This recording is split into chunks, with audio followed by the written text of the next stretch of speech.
uh, with funding from the U.S. Economic Development Administration. My name is Matt Dunn, and I'm the founder and executive director here at CORI. We are so happy to have so many people with us here today from across the country.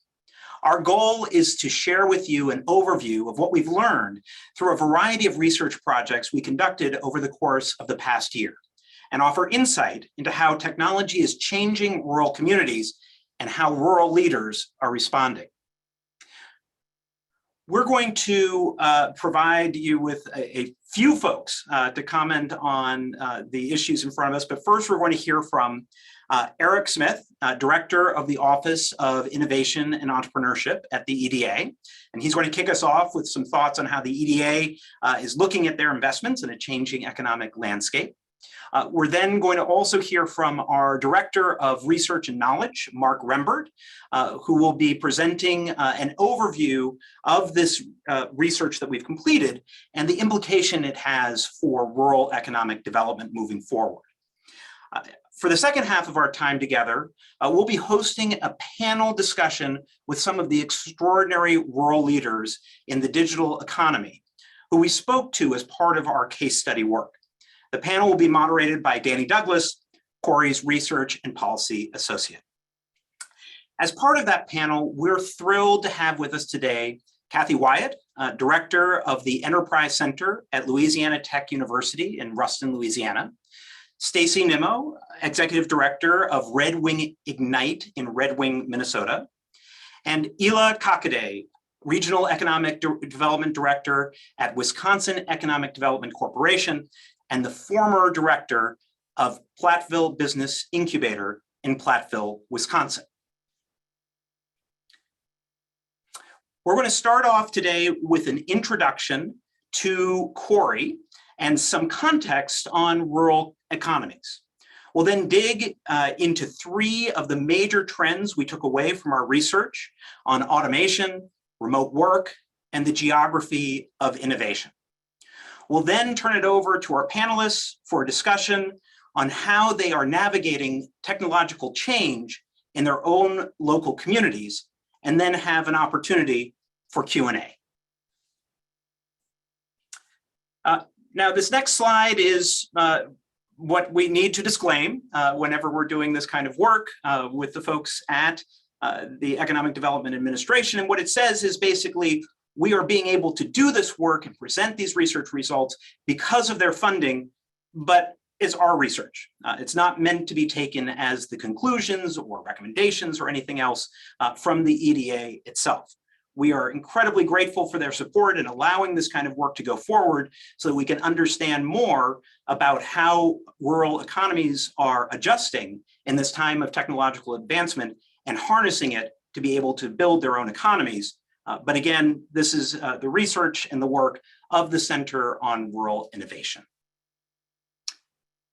So with that, I'm going to turn it over to Eric Smith, who is the Director of the EDA Office of Innovation and Entrepreneurship. Over to you, Eric. Thank you, Matt, and thanks to the Center on Rural Innovation and Rural Innovation Strategies for having me today at this exciting event. And I'll also say, ad lib, I appreciate the disclaimer as a recovering lawyer myself. As Matt mentioned, my name is Eric Smith. I'm the Director of OIE, the Office of Innovation and Entrepreneurship at EDA.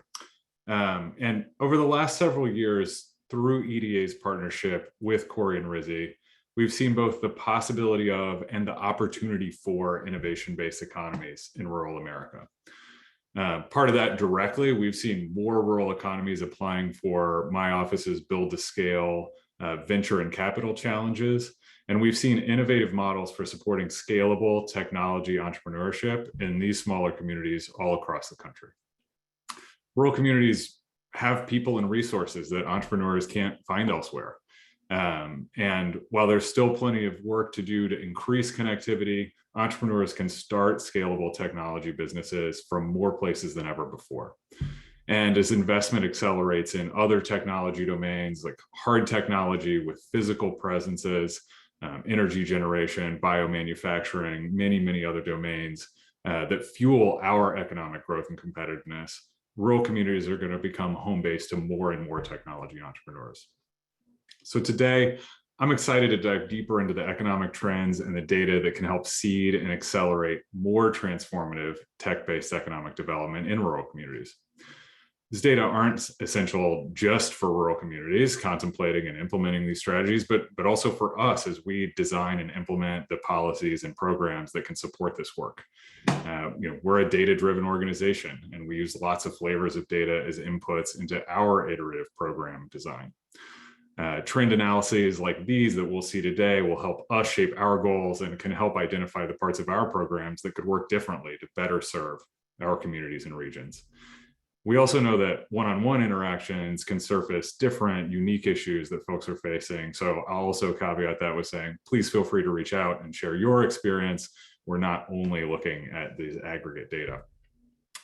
Last year, EDA funded Corey's research efforts to answer some of these overarching questions that are important to our work on the federal level, like how can we better support rural communities identify and pursue tech-based economic development opportunities to realize new growth and resilience? Or what economic factors impact rural communities the most, and what are the common and unique challenges that those factors highlight? Or what are the economic trends that will most likely impact rural places in the future? Through Corey's work, we've gotten succinct economic analyses on innovation economies in rural places. We've learned about the experiences that communities like Ada, Oklahoma, and Portsmouth, Ohio have had with the federal funding process, organizations like ours. And today we're eager to hear about that work directly from the perspective of researchers at Corey and from the rural practitioners and leaders who are doing this work on the ground. So with that, I'd like to pass it over to Mark Rembert, Corey's Director of Research, to walk us through their work. Mark?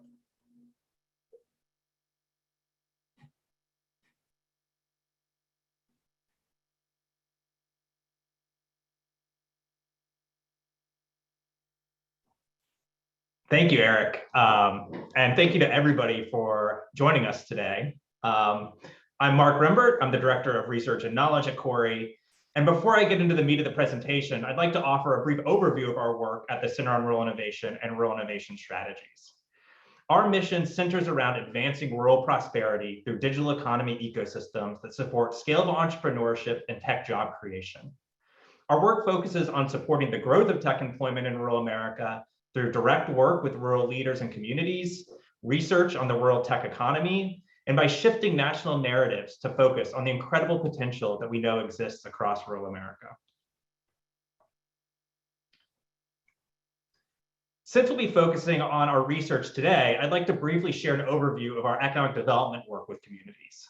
This work focuses on fostering local digital economy ecosystems by helping rural leaders and organizations within a community align resources and programs around a tech-based economic development strategy.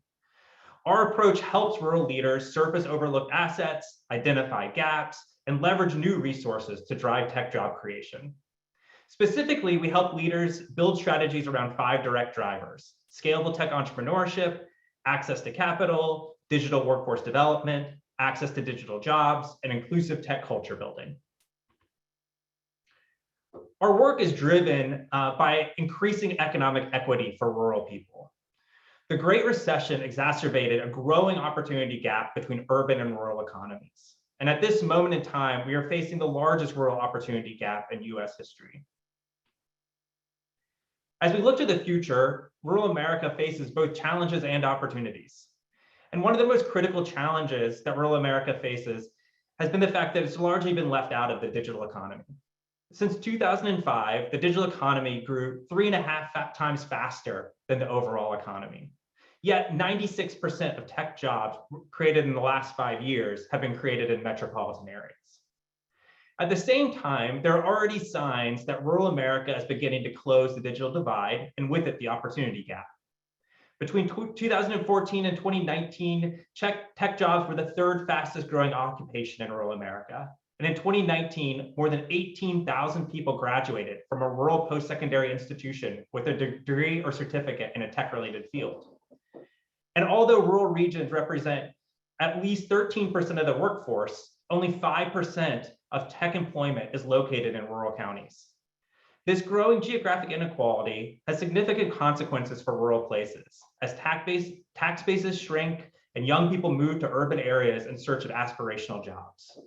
But with the right tools and assets, small towns can participate in the innovation economy, owning and driving the means of production in today's digital marketplace.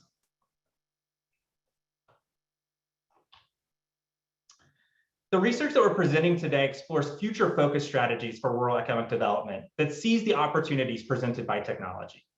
This research took a variety of forms, and we'll be delving into two of them here. The first body of work focuses on describing how technology is impacting rural economies and the implication on rural development strategies. This work took the form of 5 reports in which we explore technological trends through the economics literature and quantitative analysis. The second body of work took a more qualitative approach, and we created 5 case studies of communities at different stages of development. These involved interviews with over 40 local leaders and practitioners across 6 communities, building out their tech-based economic development strategies. The idea behind having these 2 types of research products was to put together the theory behind rural economic development and the practice of community experiences. While the tech industry has historically been concentrated in urban centers, technology change has been impacting rural economies and jobs for decades. Technology is creating new opportunities for rural workers, businesses, and entrepreneurs to prosper, while simultaneously creating risks that can create economic headwinds. For rural economic development leaders, understanding the trends that are shaping the future of work will be critical to seizing new opportunities and ensuring that rural areas are home to the jobs of the future. To make sense of these trends and identify rural economic development strategies that are adaptable to these changes, we have to look at these trends from a rural perspective. Today, we're going to explore 3 trends. The first trend focuses on how automation technologies are forcing us to change the way we think about work and creates risks for rural areas dependent on industries vulnerable to automation. The second trend focuses on how technology is expanding the scope of where work occurs and how people earn income, creating opportunities for rural workers to expand employment options. And the third trend focuses on how technology is changing where innovation is occurring, creating opportunities for rural entrepreneurs to build successful high-tech startups that have historically been concentrated in a handful of urban areas. We'll be sharing highlights from our reports on each of these trends today. And if you'd like to learn more, we would encourage you to read the full reports, which you can find on our website or in the registration emails that you received for the event. As we dig into our first trend, we'd like to encourage you to send any questions you have throughout the presentation to the Q&A box, and we'll be able to answer a selection of them in the Q&A session at the end of the presentation. I'd also like to recognize my colleagues, Danny Douglas and Nola Asanubi, who contributed to this research. Technology is altering the way we think about work. We typically think about work in terms of a job or an occupation. Someone is a teacher or an economist or a cashier or a construction worker. Technology looks at work differently because technology doesn't automate jobs, it automates tasks. Thus, in order to understand the impact of automation, we have to shift from a job-based perspective of work to a skills and task-based perspective. To make this shift, we can start by imagining a job as a collection of tasks. You can think of tasks as the building blocks of a job, with different collections of tasks representing differences in jobs. You might consider the wide range of tasks required to describe your own job. The task that might describe a particular job can vary based on the content of the task, whether it's a physical, intellectual, or social task, the method by which the task is completed, whether it is completed alone or with a team, or whether the task can be codified into a series of defined steps. And finally, a task can be described by the tools required to complete the task, whether it's by hand, by digital machine, or by some other non-digital tool. This task-based perspective helps illustrate the impact of automation on employment and work. There are some tasks that technology is very good at automating, and some tasks that are very difficult to automate. Specifically, technology is very good at automating tasks that tend to be routine in nature and well-defined by a set of steps or procedures. Looking back at the last 40 years, the vast majority of job losses have been jobs made up of a high degree of routine tasks. The share of US employment in occupations made up of predominantly routine tasks fell from 56% to 42% since the early 1980s. These routine jobs were predominantly middle-income jobs, and their disappearance primarily impacted young and prime-aged men with no more than a college degree in occupations like machine operators and production workers, and young prime-aged women with post-secondary certificates in occupations like secretaries and administrative support workers. Over that same period, automation of routine tasks resulted in more demand for jobs composed of tasks that are not easily automated. These jobs generally fall into two buckets. First are jobs that require a high degree of specialized skills, are cognitive in nature, and are often associated with a high degree of education. Workers in these jobs benefit tremendously from automation because it frees up time for them from doing routine tasks so that they can focus on non-routine, high-value tasks. These jobs tend to be very high paying, and over the past 40 years have increased in their share of total employment from 29% to 40%. The other bucket are jobs that require a high degree of manual tasks that are not routine and are difficult to automate. These jobs tend to be concentrated in the retail and food services sectors and are lower paying. The share of employment in these jobs increased from 15% to 18% since 1982. Together, these trends have contributed to growing inequality across workers. As employment fell in middle-income jobs with a high degree of routine tasks, the options for workers diminished, with opportunities in high-paying jobs with a high degree of non-routine cognitive tasks or low-paying jobs with high degree of manual non-routine tasks. These automation-driven dynamics have contributed to growing job polarization and income inequality in the US, a scenario in which employment growth occurs mostly among high-paying and low-paying jobs, with falling employment among middle-income jobs. This has led to growing income inequality between workers with differing levels of specialized skills and education. In 1979, the average worker with a college degree earned 42% more than the average worker with just a high school degree. By 2019, the average worker with a college degree was earning 75% more. Based on the task composition of jobs today, the potential impact of automation on employment is widespread. More than a third of jobs today are mostly composed of tasks that could be automated by 2030. Typically, the dominant narrative around automation has focused on the Rust Belt and Upper Midwest. These are places that had large industrial bases in the first and second halves of the 20th century. But as the geography of domestic production shifted, particularly from the Rust Belt to the Sun Belt, it's created areas that are vulnerable to automation going forward that are outside of the places we typically think of. For example, along the south border of Texas, which specializes in manufacturing, transportation and logistics, and oil and gas production, and in the southeast, which attracted significant manufacturing investment over the last 40 years. When we shift from a regional to a county level perspective, we see that rural counties are disproportionately vulnerable to automation because of the types of industries typically found in rural places. The top 4 sectors with the most task automation potential account for more than 30% of rural employment. Of the 100 counties most likely to be impacted by automation, 83 are rural. While the impact of automation can be positive when considered at a national level, when it increases overall productivity, recent research suggests that the increase in the use of automation technologies at a local level can have negative consequences on both employment and wages. Rural areas tend to be more vulnerable to automation because of the occupation composition of rural places.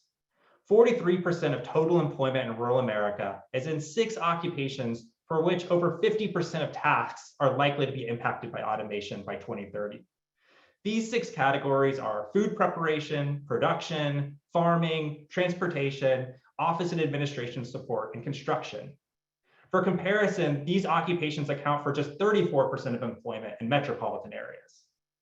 Something that each of these jobs have in common is that they tend to pay less than the median annual income in rural America, and they represent more than 60% of the jobs available to workers who do not have a bachelor's degree. Thus, it's not just rural America as a whole that is likely to be disproportionately affected by automation. It is the people who are most economically vulnerable in rural America who will be most affected. As I noted previously, there's a strong correlation between educational attainment and automation risk. Workers with a high school diploma or less are over 50 times more likely to be displaced from a job due to automation, compared to 29% of those with a college degree or higher. As a result, rural areas with higher levels of educational attainment tend to be less vulnerable to the negative effects of automation. Race also factors into automation risk. As this graph shows, workers who are Black, Latino, and Indigenous face a higher risk of automation than white and Asian workers. 63% of jobs held by Black and Latino workers are at risk of potential automation. These differences are driven by occupation. For example, even though Latino workers account for less than 15% of the US workforce, nearly a third of workers in construction and extraction trades are Latino. Jobs in this industry are at a risk of losing over half of their current tasks to automation. In rural areas, we see an even higher vulnerability to automation risk. And these racial dynamics are only further exacerbated. There are also important differences in automation vulnerability based on gender. Male workers have a higher vulnerability to potential automation compared to female workers. And this is because men are oversaturated in industries and occupations like production, transportation, and construction, which are industry areas that have an above average projected automation exposure. In contrast, 70% of the workforce in automation safe industries like healthcare, personal services, and education are female. Yet in rural communities, although male workers have a slightly higher risk of automation than female workers, the vulnerability is actually similar based on the occupational distribution of the two genders. While we primarily focused on the risks associated with automation, I want to emphasize that automation also presents significant economic development opportunities for rural areas. Rural workers that leverage technology and tech skills in their work have the potential to earn more and enjoy more career options. Workers who use a moderate level of tech skills in non-tech jobs earn an average of 17% more than workers in the same job who do not use tech skills. Automation is also critical for rural businesses to stay competitive and productive. This increased productivity can turn into increases in demand for non-automated tasks and jobs. And rural startups that build and sell new automation technologies create jobs and generate wealth. For example, the rural tech startup Unirevs, based in Durango, Colorado, developed technology that provides a streamlined, paperless solution for local governments to collect sales tax, lodging tax, and business license fees, increasing local government revenues and saving money. Last year, Unirevs was acquired by GovOS, a leading provider of automation technologies to local government. Automation presents both challenges and opportunities to rural areas. To thrive, rural workers, businesses, and communities will need to adapt to the effects of automation. To support this adaptation, rural leaders should incorporate automation trends into regional economic planning. Ask what share of jobs in your region have high automation risk. In our brief on automation, we actually provide steps and tips for how economic development leaders can use this data to understand your own local automation risk. Adapt task and skill-based perspectives when scrutinizing economic development deals. When considering tax credits for employers, rural economic development leaders should be attuned to the automation risks of jobs that are being incentivized, so that incentives aren't being used to create jobs that are vulnerable to automation in the future. Take a more aggressive approach to helping workers make career transitions, especially those in occupations with a high automation risk. Research shows that rural regions in which workers can more seamlessly transition between jobs and industries are more resilient than rural regions where workers aren't able to transition. Work with local employers and post-secondary institutions like community colleges to connect workers with programs that build specialized skills. Workers with specialized skills that are complemented by technology earn more and are more resilient to the effects of automation. And finally, build startup ecosystems that support entrepreneurs building and commercializing new technologies to ensure that the future of automation is built in rural America. Next, I'd like to move on to our second trend. We're now going to look at how technology is changing how people work, where work occurs, and how people earn money. These technology-driven changes are creating greater flexibility in the way people work and creating new options for rural workers to expand employment opportunities. We can think of this trend as having two related elements. The first is remote work, which we look at as wage and salary employment that can be done from anywhere. You can think of it as work that would otherwise be completed in an office or work location for an employer.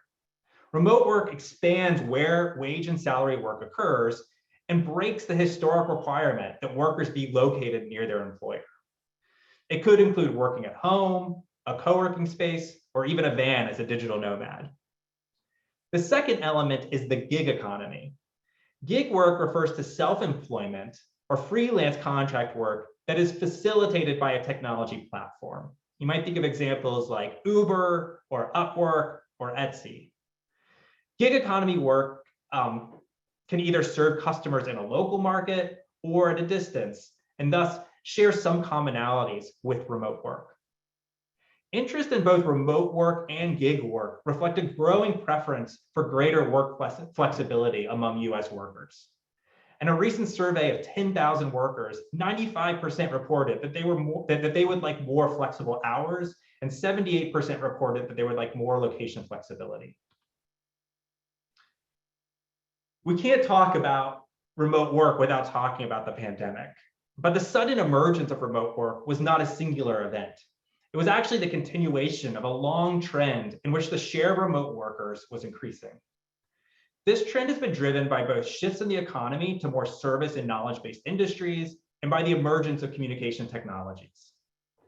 The idea for remote work actually was born in 1973 by a NASA engineer, which sparked federal funded projects assessing the effectiveness of teleworking.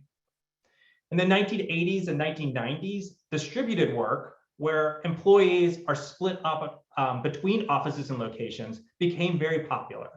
Businesses began to expand locations nationally and internationally, and workers in management, sales, and knowledge roles began to work in distributed teams. While workers were still office-based, they often worked in divergent locations, spanning geography to work together. The reason distributed work grew is because workers were still reliant on office infrastructure like computers and an internet connection in order to collaborate. Flash forward to the present, and we see that more than 25% of workers were working from home at least some of the time prior to the pandemic, with about 5 to 10% working remotely full-time. The growth in remote work has been made possible by technological advances in broadband speeds, cloud computing, and collaboration software. The pandemic sparked a massive increase in remote work, creating an unprecedented remote work experiment.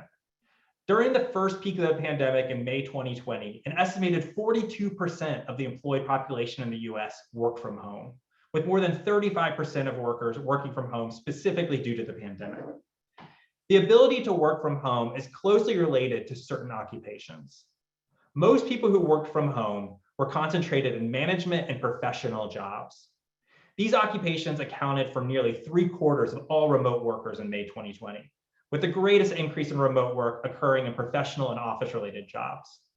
But not everyone had the opportunity to work remotely, which created significant economic consequences during the pandemic. Workers in occupations that were less conducive to remote work, like personal care workers, food preparation workers, construction workers, and manufacturing workers, were more likely to report that they were unable to work due to the pandemic than people that worked remotely. Given gender differences in occupations, women were much more likely to work remotely during the pandemic than men. If the rate of full-time remote work settles at 12% after the pandemic, which would be twice the pre-pandemic rate, it would mean an additional 9 million remote workers in the economy. Increased levels of remote work creates opportunities for rural areas in two ways. First, it can expand the job and career options available to rural workers. And second, it can allow remote workers currently living in cities and suburbs to relocate to rural areas and bring their job with them. There are costs and benefits associated with remote work for both workers and businesses. Benefits for workers include the ability to be able to balance work with home life, the ability to live outside of population centers, lower commuting costs, and increased job opportunities. But workers also face costs related to remote work, including the need for larger homes, higher housing costs and utility costs, and more competition for jobs. Similarly, businesses benefit from remote work through reduced costs for office space, lower energy costs, and the ability to recruit from a larger talent pool. But businesses also face costs specific to remote work, including increased cloud service and online storage costs, increased cybersecurity costs, and the costs of home office accommodations. Given the sudden increase in remote work, many workers and businesses are still figuring out how to balance the costs and benefits of remote work. And we will likely see this balancing continue, which will ultimately determine the level of remote work in a post-pandemic world. But as we've seen during the pandemic, not everyone has an equal opportunity to work remotely. There were clear racial and educational disparities between who was able to work from home during the pandemic. Prior to the COVID-19 pandemic, 47% of workers with a college degree worked at home some of the time, compared to just 9% of workers with just a high school degree. During the pandemic, the share of workers with a bachelor's degree working remotely increased to nearly 60%, compared to just 20% among workers with a high school degree or less. When looking at data on racial dynamics, remote work increased across all racial groups during the pandemic, with more than 50% of Asian workers and 35% of white workers working remotely, compared to just 30% of Black workers and 23% of Hispanic workers. Many rural workers have historically embraced the flexibility of self-employment to either earn extra income and supplement wage and salary employment, or as a full-time entrepreneur. In 2019, self-employment accounted for 22% of rural employment.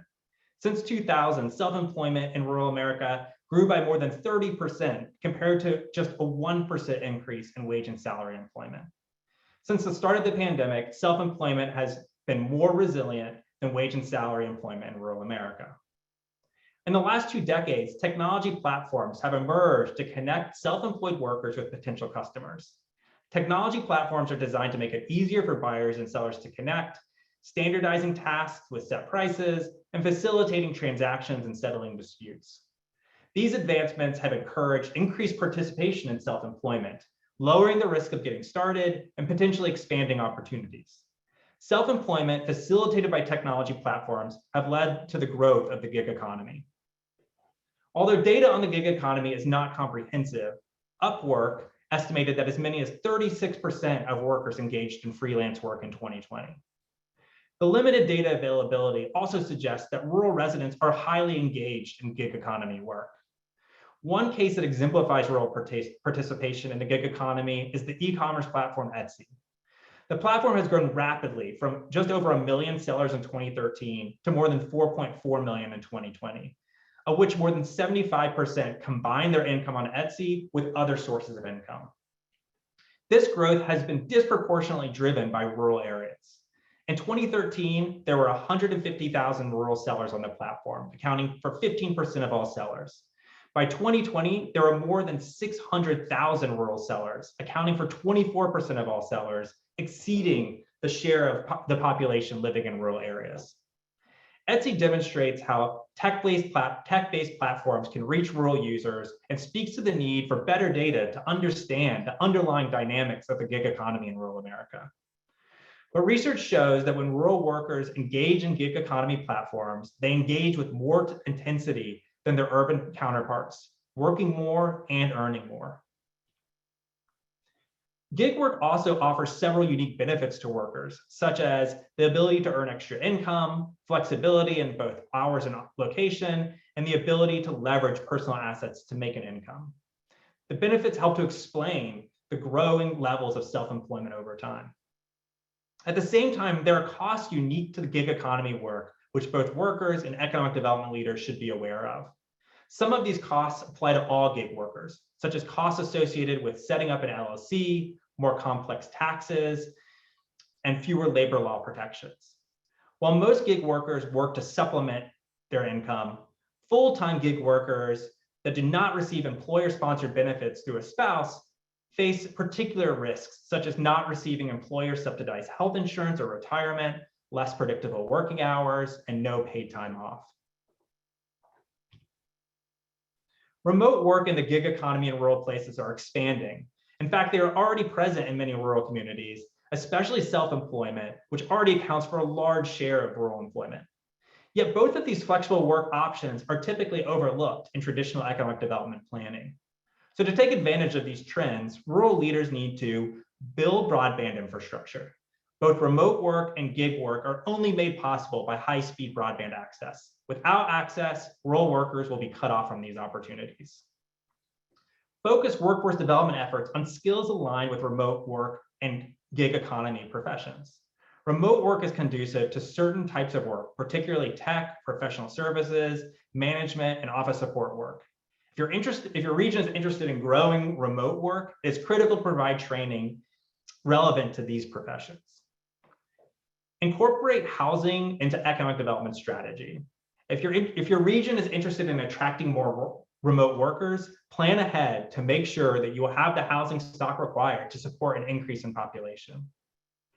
Create spaces, places, and programs where remote workers and gig workers can meet and network and connect with other workers in their fields.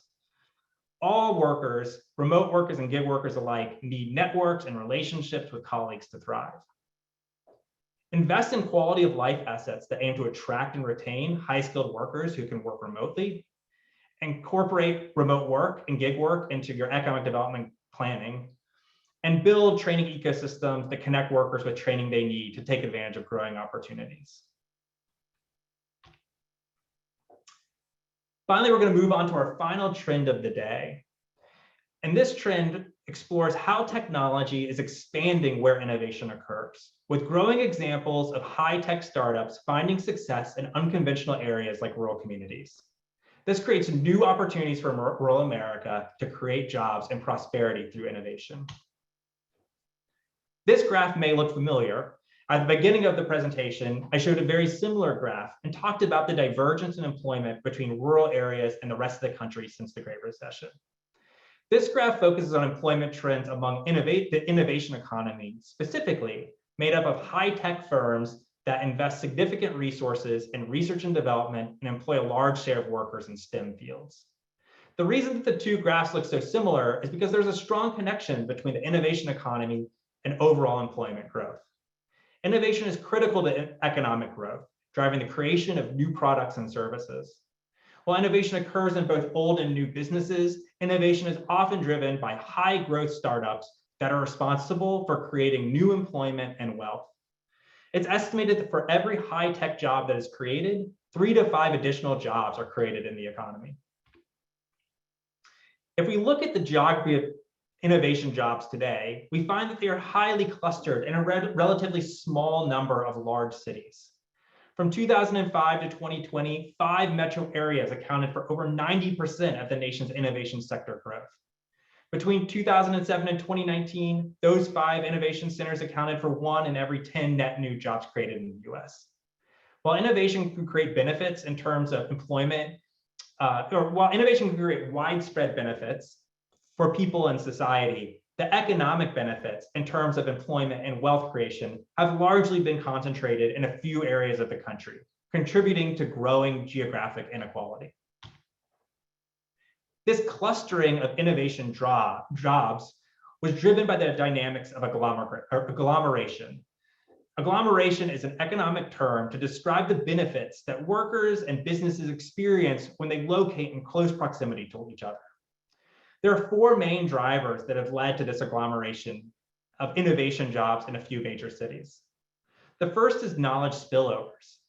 Cities facilitate the sharing of ideas by bringing people together in workplaces, colleges and universities, bars, cafes, and neighborhoods. The physical closeness and unexpected interactions facilitated by large cities increase the potential that knowledge spillovers will occur, sparking new ideas, innovations, and startups. Startups benefit from locating near large talent pools, where they can rapidly hire the talent they need as they grow, while workers benefit from the increased employment opportunities created by areas with high startup activity. Startups that are commercializing innovations need access to venture capital in order to rapidly scale their business to reach profitability. As centers of wealth and finance, cities provide large pools of capital that entrepreneurs can tap into, leading startups to concentrate in cities to be near venture capital. Similarly, venture capitalists have historically benefited from opening offices in areas with high startup activity so they can conduct their investments in person. Finally, cities facilitate access to customers as centers of commercial activity, particularly firms in the knowledge economy that process and create information and have historically benefited most from utilizing innovation technologies. As a result, startups have historically concentrated in cities to be close to potential customers. Today, technology is changing these dynamics of agglomeration, and in doing so is expanding where innovation and startups can take root, including in rural areas. For example, the internet is expanding the ways that people learn from each other and exchange ideas, producing knowledge spillovers. This effect has reduced the need to be in a large urban center to be in touch with cutting-edge ideas and technology applications. The pandemic showed that many of the key occupations that startups need, like software developers or management professionals or finance professionals, can be done remotely. With increased demand among workers for remote work opportunities, startups no longer have to be located in an urban center to tap into world-class talent. While venture capital investors have historically been more likely to invest in startups in their geographic vicinity, the pandemic has shifted investing practices.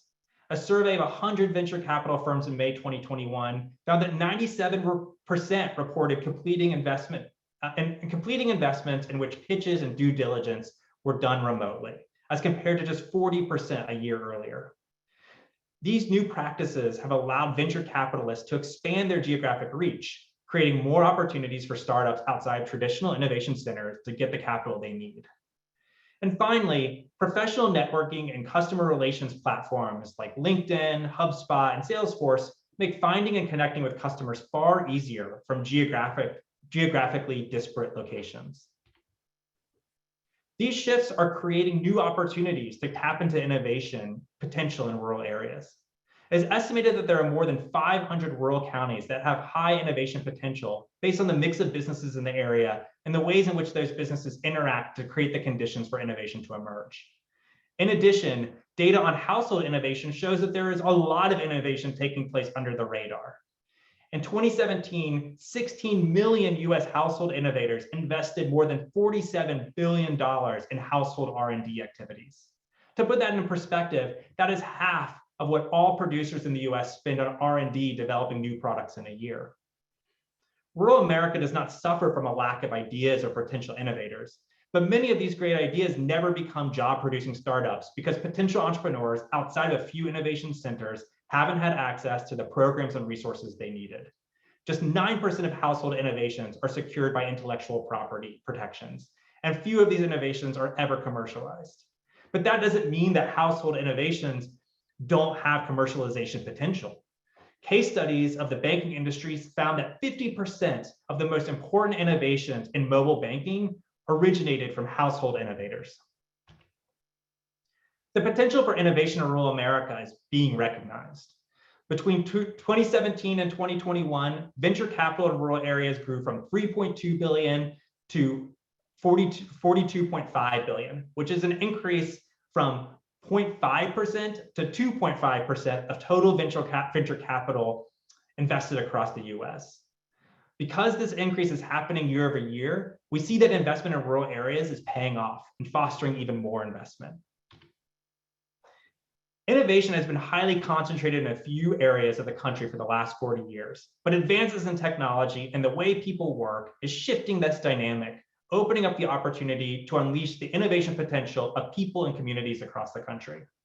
As rural leaders, rural leaders can use an array of steps to promote innovation in their communities. They can identify and build off of local innovation assets. Rural areas that are already rich in businesses and innovation industries, or areas with a high degree of latent innovation arising from cross-industry interactions, can build on these assets by providing targeted support to businesses and entrepreneurs around commercializing innovation. It is especially important for rural leaders to engage colleges and universities in promoting innovation. Colleges and universities are not only potential sources of talent and new ideas, but they can also leverage their resources and programs to help create new innovation assets. Rural leaders can build entrepreneurship ecosystems through strong regional partnerships. Innovators need a range of resources and support to successfully commercialize new innovations.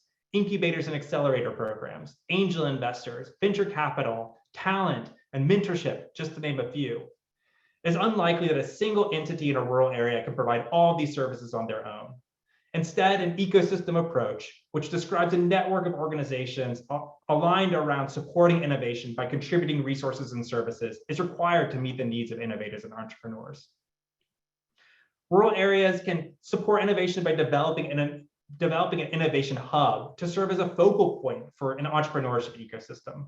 When many organizations come together to provide services, it can be helpful to have a centralized hub that entrepreneurs can tap into to connect all the ecosystem support partners. Innovation hubs can serve as the physical connecting point for an ecosystem and host key programming like incubators and accelerator programs. When innovation hubs provide flexible co-working and office space and high-speed internet, they can deliver critical services that innovators need to start a growth venture in a rural area. And finally, rural areas can leverage federal funding to support rural innovation. Adopting an innovation-driven economic strategy can require developing new programs and resources to support rural innovators. The federal government offers several programs through the Economic Development Administration and US Department of Agriculture that rural economic development leaders can leverage to catalyze an innovation economy, including the EDA's Build to Scale program and STEM Talent Challenge and Economic Adjustment Assistance programs and the USDA's RISE program, among others. So that concludes our review of our research. Before I hand it over to my colleague, Danny Douglas, who will introduce our incredible panel of rural leaders, I'd like to invite you again to add your questions to the Q&A box. And again, if you'd like to dive deeper into any of these topics we've shared today, we'd encourage you to read the full reports, which you can find on our website or in your registration email. With that, Danny, I'll turn it over to you. Great. Thank you, Mark. As Mark mentioned, my name is Danny Douglas, and I am the Research and Policy Associate here at Corey. Today, we brought together a group of distinguished and creative panelists to add some perspective from lived experience to the data and theory that you've heard about today so far. The purpose of this panel is to show that there are rural communities and local leaders effectively working towards tech-based economic development and are doing so in some really creative and place-based ways. And the panel is designed to offer some tangible examples of how these types of programs and tactics are being implemented in practice, and to offer you some resources to consider how this could work in your own communities, wherever it is that you're zooming in from today. All of our panelists are economic development leaders in their local communities. Platteville, Wisconsin, and Red Wing, Minnesota are part of Corey's Rural Innovation Network, which is a growing body of rural leaders who are building out their digital economy ecosystems. Ruston, Louisiana is another place doing exceptional work and recently secured $3.2 million through EDA's Build to Scale program. I'd now like to introduce the panelists themselves. Stacy Nimmo is with us from Red Wing, Minnesota. Stacy is the executive director of Red Wing Ignite and has valuable insight about what it means to work on a regional level and how rural communities can overcome challenges with limited resources in any one city or town. Ela Kakade is from Platteville, Wisconsin. She was formerly the executive director of the Platteville Area Industrial Development Corporation and is now with the Wisconsin Economic Development Corporation. Ela can speak to the importance of building partnerships across sectors so that you can see the difference of the types of connections that exist between actors that don't normally engage. And our third panelist is Kathy Wyatt, coming to us from Ruston, Louisiana. Kathy is the Enterprise Center Director at Louisiana Tech University and can speak to the role of higher education in fostering mentorship and education programming in tech as a way to build local talent. Wonderful. So to begin, I'd like to pose a question to all the panelists. Can you talk about the different types of tech-centered programs or initiatives that you are supporting in your communities? And we can start off with you, Stacy.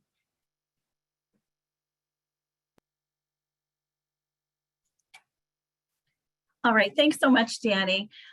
So first off, I'm going to answer this on a couple of different levels, and the first one being from the geographic area of Red Wing.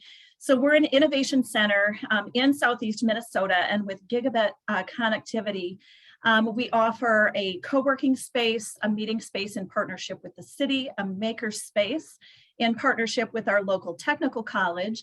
And in addition, we offer a host of entrepreneurial support with one-on-one coaching and mentoring, and a robust calendar of entrepreneurial workshops, education, and lean startup training.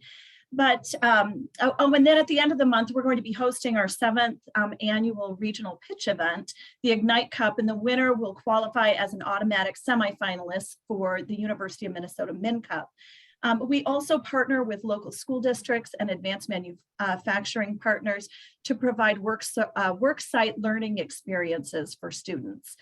What I believe, though, has potential for even greater impact is the formalized collaborative partnership that we have worked hard to develop with organizations from various sectors across the 11-county region of Southeast Minnesota. We're known as the E1, meaning Entrepreneurs First, and we are set up as a hub and spoke model with Red Wing Ignite as the hub organization, serving to coordinate and convene the collaborative. We hold a formal partnership of 16 diverse but like-minded organizations across the region with the goal of putting entrepreneurs first in all that we do. And I'll be speaking about this regional connectivity here in just a little bit. Great, thank you, Stacy. Ela, can we turn to you to tell us some more about what's going on in Platteville? Sure. So we're doing some really fun things in Platteville. One of those would be, obviously we have the Idea Hub that Corey helped us, Rizzi helped us do. And then we have the automation. We work a lot with manufacturing firms, and we have the Dairy Innovation Hub at UW Platteville. So we actually partner with our food processing firms and manufacturing, which have been slow to adapt. And there's like this really cool process where they use sound to cut cheese. All right. So something that students have created to actually implement in the food processing, because we do a lot of cheese in Wisconsin, if you guys didn't know. And then we have coding clubs in our region, and we're partnering with private industries through like Amazon and NASA Hunch.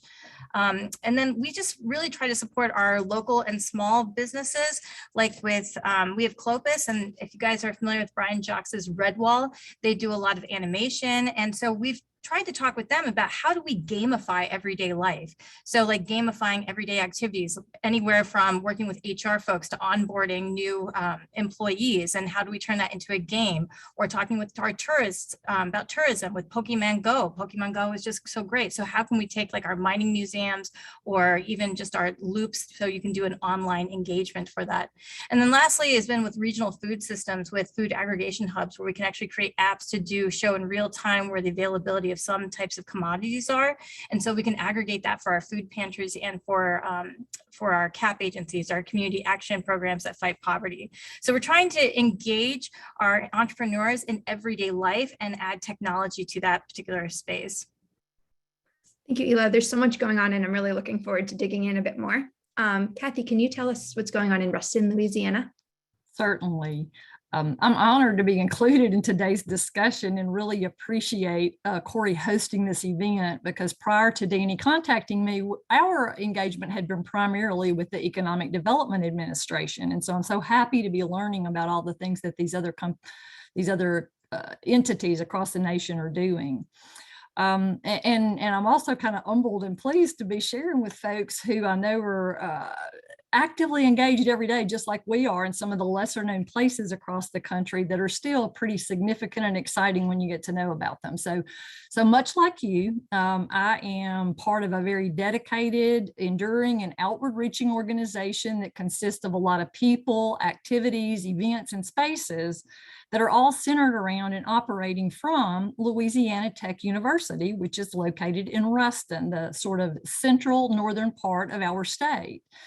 Our organization focuses on facilitating connection to and development of real synergistic relationships with the university resources, our human capital, our talent, and the facilities, the infrastructure, and then the greater associated networks that the university has in place.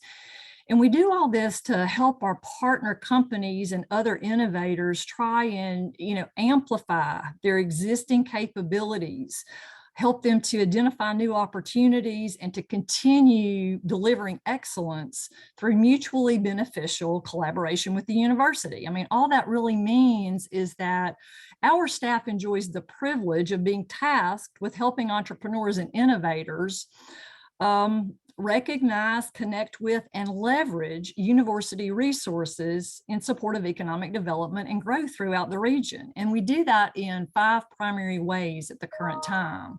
There are entrepreneurship programs which encourage exploration of economic opportunity, instilling lean launch principles through blended instruction, panel discussions, peer networks, mentoring, coaching, the kinds of things that we've heard talked about so frequently today. We also deliver business technical assistance, incubation, and acceleration services. This helps, cultivate entrepreneurial talent, sharpen skills, build capacity. And we do all this with a very intentional focus toward SITR, SIBR, contracting opportunities, and technology-based and high growth type enterprise development. We do include tech transfer, which is basically supporting research and development collaborations. And a lot of that research does kind of derive or originate from the university.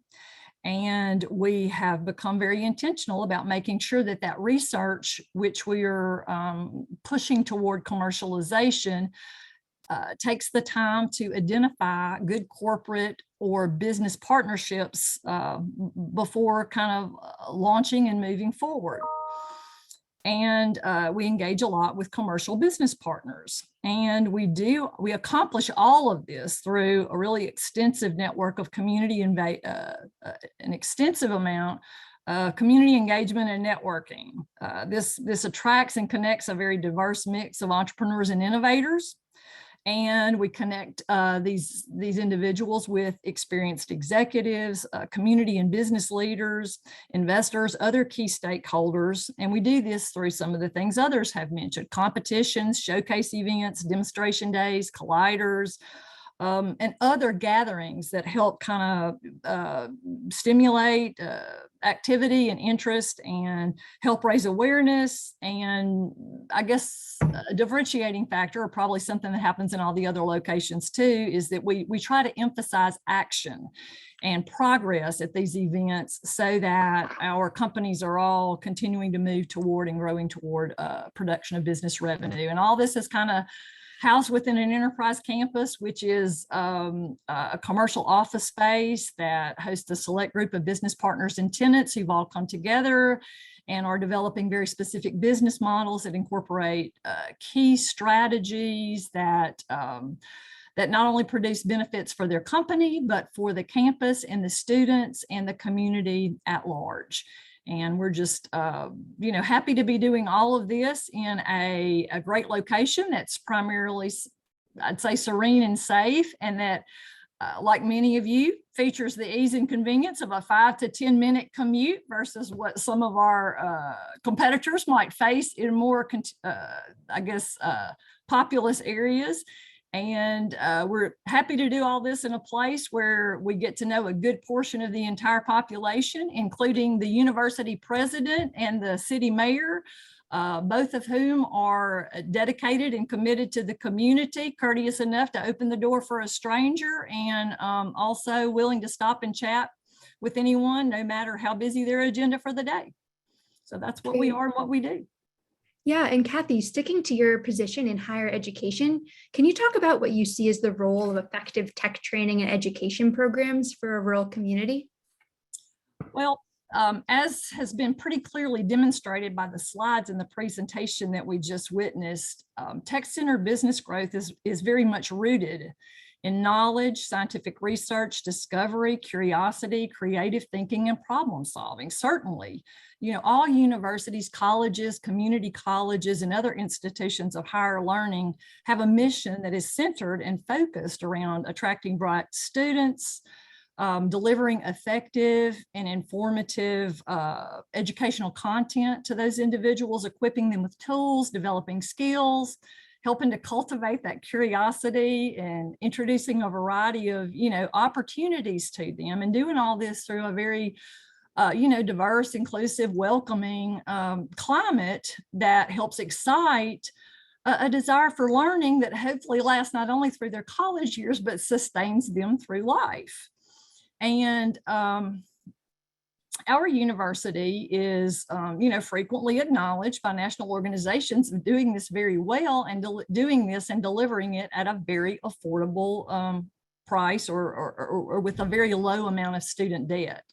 And we attribute a lot of that to our institution's hands-on multidisciplinary approach, which unites faculty, students, and entrepreneurs and innovators, as well as business, community, and government, to work collaboratively on education and the completion of projects that address world problems and provide solutions, and helps initiate change in a pretty resilient, sustainable, and promising way.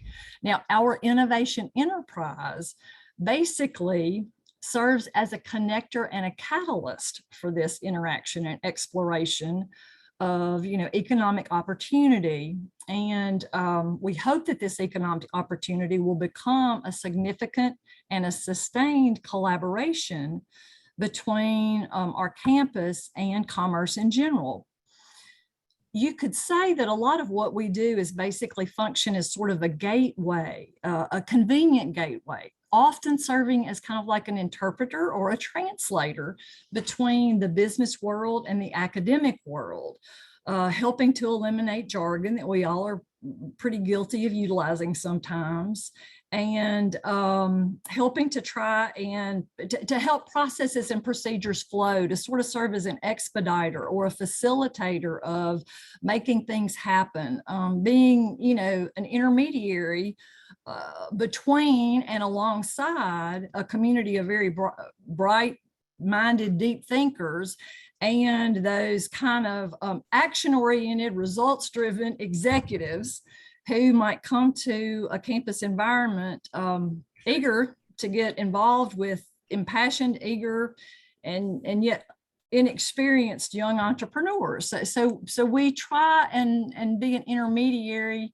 and a facilitator of that process. And sometimes that means we help corporations match needs with what the university has to offer. We sometimes help people identify ways to engage through corporate sponsored research. We will often develop very intentional talent pipeline mechanisms, whether that's a certificate program that's extremely important for a telecommunications company or some other provider of a sort of digital service that's part of this economy that we're talking about of the future.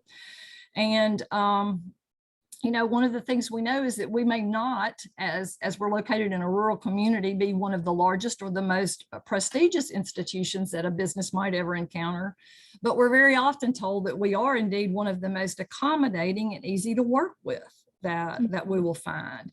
We are an institution that's eager to learn, to understand, to help identify and be pretty diligent in our pursuit of the opportunities that are mutually based between that business that comes into the campus and the resources that are available here to help them meet their needs. And I have a number of examples and case stories that we can get into later. Yeah, fabulous. I wanted to pick up on a theme that you talked about bridging between the businesses and the education, and turn it over to Stacy to talk about, in your experience, In Minnesota, how can organizations work together across the rural region to support tech entrepreneurs and innovators, not only with this inter-community dynamic like Kathy was bringing up? Thanks, Danny. And Kathy, as you were talking, I have great appreciation for the work that you're doing to help bridge that gap between higher ed and economic development, because that is such a great need. And that is something that we've been working actively on throughout Southeast Minnesota. And Mark referenced agglomeration earlier. And one obstacle that we see as common in our rural communities is the lack of density of resources. So we're working to address this issue through an intentional effort to break down organizational and geographic barriers that exist across the 11-county region that we work in. And we know that no one of our organizations can offer every piece of support that an entrepreneur might need. And so we work to leverage the strengths of each of the organizations that are part of this collaborative in a collective effort to try to offer the entrepreneurs a better level of support. So the genesis of this collaborative was actually several years ago. It started around 2018 with a small amount of seed funding that served to bring 5 organizations together to explore how we could best support each other by sharing resources and skills. And in true entrepreneurial fashion, we've gone through a few iterations since then, with the second iteration in 2019 when we were awarded the EDA Regional Innovation Strategies Grant, thanks to technical assistance from our friends here at Corey. And that funding really helped to move this concept into a more formal partnership, expanding us to 15 organizations. It did a lot of other things too, which we're really grateful for, but focusing in on this regional effort, what has happened since 2019, just in the last year and a half, 2 years, in 2020, this regional program became the basis for a statewide program known as Launch Minnesota. And the current executive director at the time, Neela Malgard, left Red Wing Ignite to go lead that on a statewide basis. And so it brought this hub and spoke model to various regions that now are all across our state. The E1 currently consists of 3 institutes of higher education, 3 co-working spaces, a city-run business incubator, a regional foundation, a Latinx business support organization, the University of Minnesota Extension, an agribusiness organization, a regional SBDC office, among others. And we were really strategic in when we were looking at what types of organizations to add, because we wanted to make sure that we had a wide array of resources that as a collaborative, we were able to offer support to entrepreneurs. So just to give you an example of what this work looks like on any given day, not too long ago, we had an entrepreneur walk through our doors here at Ignite, and a fairly early stage entrepreneur. And we knew that one of the best things they could do is go into a lean startup program. Well, we didn't have one that was getting ready to launch anytime soon. And so we referred them to a lean startup program that was being run by one of our partner organizations that was starting the next week. So they enrolled there, got support from that organization. We helped to cover the cost of their books and materials. When they were done with that, they came back to us, and we were able to help them with one-on-one mentoring and coaching. We're an SBDC satellite site here. And we also were able to support them with technical assistance funding to help bring the project that they were working on with the SBDC to fruition. And then we were able to help point them in the direction of another program at yet another one of our partner organizations that had a focus on underrepresented entrepreneurs. And so I think that one entrepreneur in the course of about 2 months had the support of 5 different organizations across our region. To put some numbers on our success as a collaborative, in 2021, Entrepreneurs were supported with just under 6,000 hours of one-on-one mentoring and technical assistance being provided to over 1,900 entrepreneurs, of which 895 of them were brand new to our system, to the collaborative of the E1. And in terms of referrals and personalized connections, there were a total of 398 referrals in support of entrepreneurs last year. And those are just the ones we were able to capture and not the ones that happened incidentally because we built these strong relationships. But 171 of those were made within the E1 network and 227 were made outside of our E1 partnership. So we also have a couple of tools to help support the work we do. We have a website, we have a joint social media, and we also do some regional events, such as an expo and a pitch event that we hold together and we work on together. So in the case studies that were prepared, there are a few reasons why we have really found that this approach is so effective, and the case studies go into more detail, but just at a really high level, one thing that we have seen is that it breaks down silos that exist between organizations, and we accomplish this through a building of trust, because there really is a difference between information sharing and true collaboration. And that cannot happen without intentional building of trusting relationships. It builds an increased network of contacts and resources, which I talked about the importance of really creating that density that we lack in our rural communities. There are more opportunities that are created for those who are looking to pursue tech-based careers or entrepreneurial ventures. And then building this density of resources through collaboration can start to have an impact on the way that money flows to create even more resources and opportunities. So this could be through funding for entrepreneurs, but it's also, we've seen evidence of it already in opportunities for funding, such as grants, that we have been able to go after and be successfully awarded and come in with a really strong application, because we have data that shows the success of this collaborative effort that we are working on together. So moving ahead, I want to pause you there for 1 second and pick up on that you added about the ways that you're bringing, these different organizations together and how you're determining, really who to get involved, and turn over to Ela and Platteville. Because Ela, I'd like to hear from you. How have you seen different organizations within a community effectively collaborate to foster this inclusive tech-based development strategy? So not only just on the regional level, but really these like diverse actors within a particular community. Well, I think Stacy hit the nail on the head. You've got to have trusting relationships, right? So in order to create that ecosystem, at the core of that is our social networks, right? So that means throwing a lot of parties, making a lot of friends. We are obviously a very outgoing bunch because everybody's commenting on the chat. It's so much fun to read along that, introducing themselves, since we can't do it in person, right? So part of it is making a ton of friends, throwing lots of parties and making friends that are different from you, and finding champions within those particular organizations. Because once you find those champions, now you have somebody that has the ball and will run with it. And you play to interests, right? You reframe the issue based on people's interests, so then they've got a dog in the fight. And then playing connectors, all right? Because you are an asset in the sense that you can connect them to other resources. And if you can provide that get for them, that they're connecting, they're getting something from this relationship, it makes folks want to collaborate.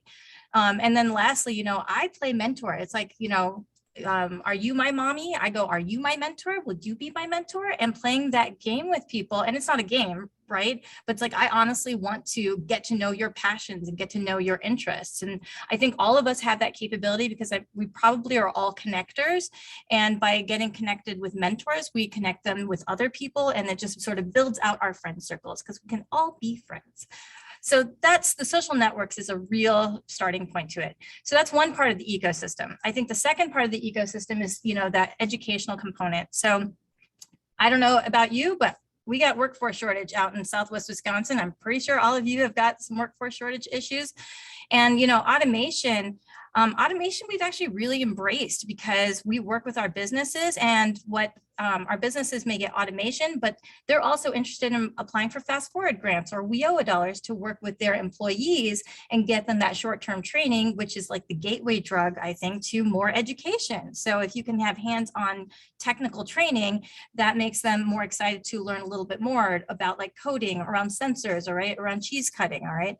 And this is coming from a Latinx population and providing ESL services, but because their employer is right there with them providing that training, they're more inclined to come up with those innovations because they are on the job learning these kinds of things. And we've actually seen quite a bit of innovation coming out of our automation, and then additional education coming out of it. So automation has been a great thing, especially when we think about our workforce shortage, because our areas, we're old, we're dying. A lot of people are having babies anymore. So, you know, we're going to really be relying on that education and the automation. Ron Boyer, I think he mentioned that broadband. I think several folks have mentioned broadband. Infrastructure, you need the infrastructure, right? And I'll say that our county, they invested their ARPA funds into a Grant County fiber loop. So by creating that fiber loop, now we have something to take to our ISPs, and then we can start saying, hey, do you want to build the middle mile and the last mile? And John Lane mentioned that he's partnering with ISPs. That's exactly what you need to be doing. You need to be reaching out, talking to your ISPs. And if you have something to show them and they can get connected to it, then that's an opportunity. And this is where, you know, EDA is fantastic, right? So I'm a planner by background. My husband's a planner. This is what we do for Romance, is that we talk economic development. And we figure out that, okay, these industries parks are going everywhere. How do we coordinate that so they also have broadband? We can figure out what the broadband connection is. Incubator is going in. We definitely want to make sure that it's connected through the industry park with broadband. And so EDA is one of our best friends in this whole thing, especially when we think about building out that infrastructure. So I highly urge folks to invest and look at that EAA. I know for the Chicago region, they haven't had a lot of projects come in from Wisconsin, and they're still going through ARPA fundings, and they still have their regular allocations. So definitely reach out to EDA. I hope that's okay, me saying that. And then a couple other things, support services. We at our incubator, we have invested in low-cost internet, specifically for minorities and women. We've created spaces and reduced rates. We have an RLF, again, that was EDA funded, and that's reserved for 40% for minorities and women businesses. And at our incubator, we also have a childcare business, because it is a business. We forget that, but it is a business to help support women entrepreneurs, and it's been doing gangbusters. So, you know, Christina Mortel is talking about, you know, childcare, especially if we want to support women, you've got to co-locate these services within that space for entrepreneurship. And then partnering, I think, Stacy, you mentioned it great. You're partnering with other state agencies, local agencies. We do that. We do that with the SBDC Center for Tech Commercialization, because we can't do it all alone. So find other experts in it. And lastly, this is all a great story. You guys all have a great story. You're all in a beautiful place, right? So how do we turn this into a marketing? So we became a resettlement agency in like 6 weeks. And because we had relationships with folks at Fort McCoy, and we were partnering with Talent Beyond Boundaries. Talent Beyond Boundaries is working specifically with folks with talents to locate in the United States. And we shared with them, hey, we've got the Idea Hub. Hey, we've got all of these support services for small business development. You know, we've got Main Street Bounce Back grants if your mom who's a tailor wants to start a business. And so because we were marketing that, we were actually able to get 4 programmers who are now enrolled in our Idea Hub that are from Afghanistan. And they were finishing their educational, they're women that were learning coding from another nonprofit overseas. And now they're participating in the Idea Hub funded by the EDA's Build to Scale. So thank you for making this all happen. And then lastly, you know, Susan Schaefer talked about like the return to rural or rural renaissance. How do we bring people back? I think with this, I think about climate change, and I think in the Great Lakes, we're a rural haven. This is an opportunity to use that to talk to our alumni, to talk to folks. It's a great place to raise kids. You know, it's not on fire like California, and I don't want to be displacing folks, but there's an opportunity here, I think, to just remind folks that you can get back to nature, get off the grid, get back to sustainability, and you can bring that those outside folks back in. Yeah, thank you, Ela. And I feel like we could have this conversation for a whole another hour, but unfortunately we're already at our 30 minutes. And so we have to start wrapping it up to turn back to Mark for the Q&A. But I'd just like to thank all three of you for being such fantastic panelists and creating such an interesting and informative conversation. Our objective here was to offer some tangible examples of how these types of programs and tactics are being implemented in practice. And throughout the discussion today, we've all heard from these accomplished practitioners in Minnesota and Wisconsin and Louisiana. And we're hopeful that all of this work has spawned more questions for you, all in the audience, and that you can turn to the resources we now have on our website. And with that, I'd like to turn it back over to Mark for some Q&A on the research. Thank you all.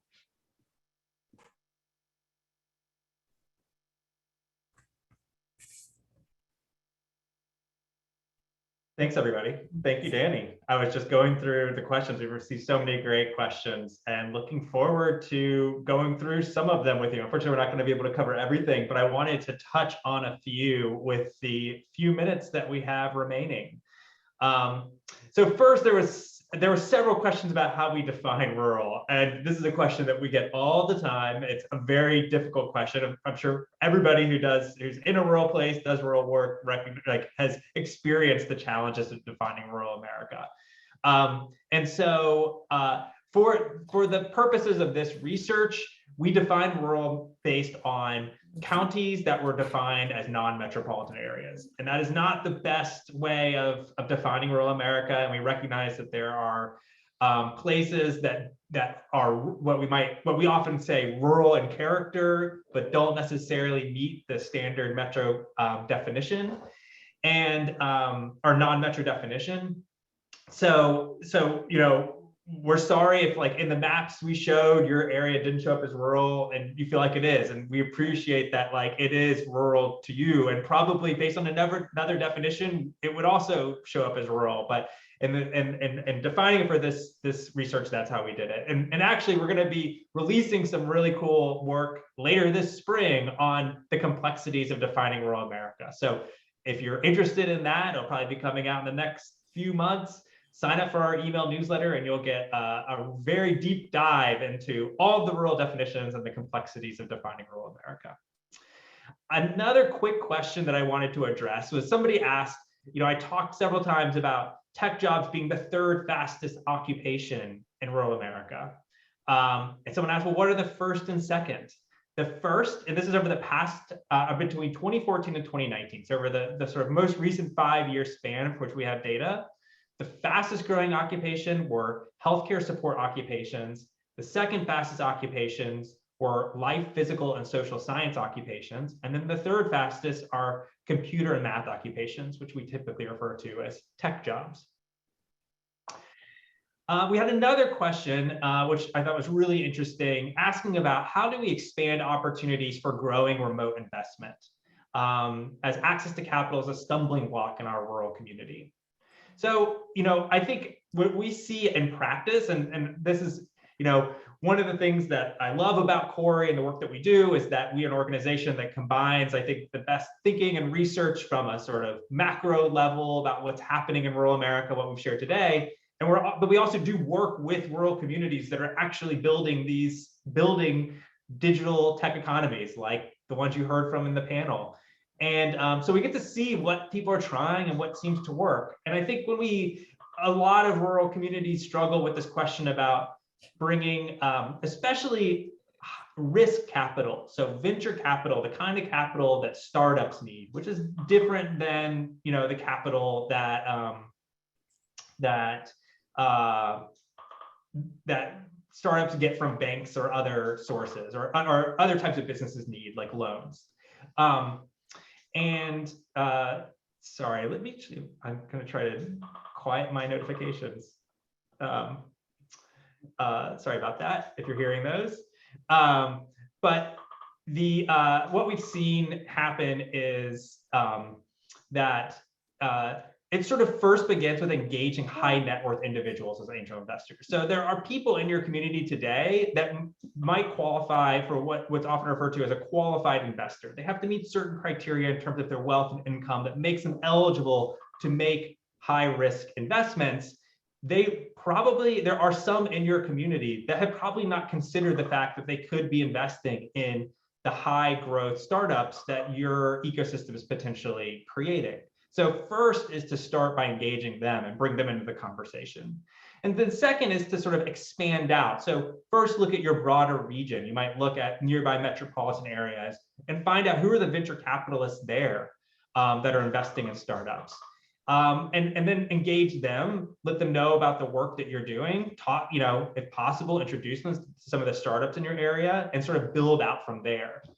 I think though that the thing that we typically see is that that deal flow is incredibly important. So by that, I mean, there needs to be either a critical mass of high potential startups or a strategy for how you're going to build them to really get the attention of investors, because investors want promising companies to invest in. And so, it's a bit of a chicken and an egg situation. Like, startups need capital, but also investors need startups.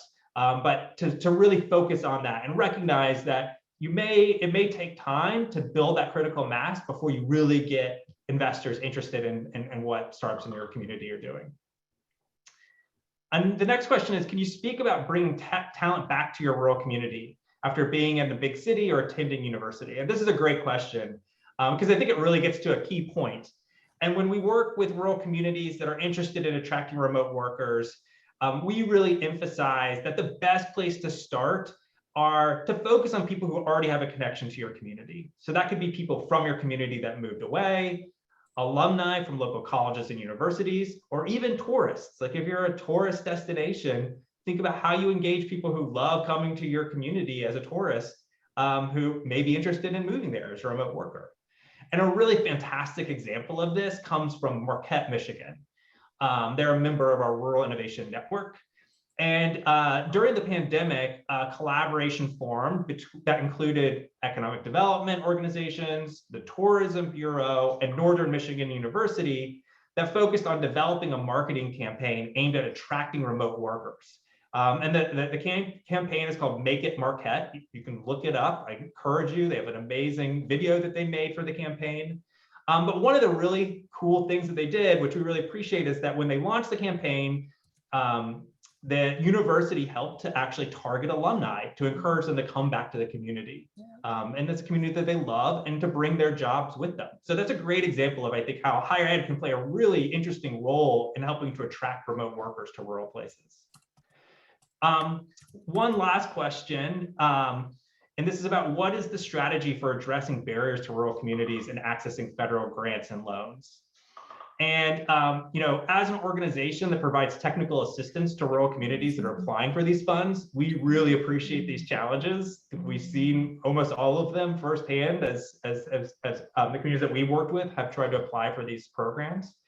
And so if you're interested in this topic, the first thing I do is encourage you to explore our case studies. We actually have two in particular, the case study in Ada, Oklahoma and Portsmouth, Ohio, that really explore how rural communities have tackled these issues around accessing federal funds to build innovation economies. But along with that, there are a few suggestions that I would share based on experience. And first is that you should start planning early. It takes a lot of planning to put together a really competitive grant, especially for innovation-driven economic development programs. So, that work should start well before the NOFO for the program is released. Because building a vision for an innovation ecosystem or a digital economy ecosystem really takes time from our experience. And the second thing is to really focus on partnerships. You're going to need partnerships to do the work, to provide the kind of support that startups need in your community. It's really an ecosystem approach. But we've also seen that successful rural applicants from these programs often draw from several sources to cover the match for the program, for their application. So building those partnerships early, getting those match commitments early, doing the work, it takes a lot of legwork to get ready to apply. But if you do that work and you really have a clear vision and you have the right partnerships, you're going to be much more likely to be successful. So with that, I'm sorry we couldn't get to more questions. We have a lot of great questions, but as our event comes to an end, we want to thank you all again for attending and to thank our amazing panelists for their participation today and the entire Corey and Rizzy teams for all the hours that went into producing the research. And finally to the EDA for the funding that enabled us to pursue this work and to share it with you today. And And so moving forward from this webinar, we encourage you all to sign up for our newsletter. I think the link for the newsletter was just put into the chat. And the newsletter will share all of the new research that we publish. So for instance, the research I mentioned earlier about defining rural America. And we'll also be sending out an email after the event with a link to the event recording and the resources we've mentioned in the presentation today. But please feel free to reach out to us at Corey if you have any questions. And again, thank you for joining and enjoy the rest of your afternoon.